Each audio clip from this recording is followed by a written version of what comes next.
না আমার তো খাওয়া নেই। এই যে একটা, এই যে একটা, এই যে একটা, এটা কচুর লতি তো। এটা কি আল্লাহ, কি সুন্দর করে কচুর লতি তোলা হচ্ছে আমাদের এখানে, সুন্দর। এই কচুর লতি একদিন চিন্তা আছে, কিন্তু কবে করবো জানি না। হ্যাঁ, এই যে কি সুন্দর কচুর লতি এসছে, আরো আছে তো মনে হয়। তুলো, ইমনে মাছ খাইতে পারে। ওদিকে যায় না, এদিকে দেখো আরো।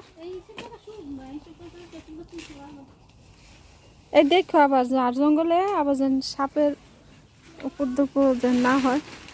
এই হলো গ্রামে থাকার আসল মজা। দেখা যায় একদিন ওই আমার থাই লাগাইতে বসে, দু একদিন যদি বাজার না করা হয় দেখা যায় রেডিমেড বাজার থাই লাগাইতেছে, রেডিমেড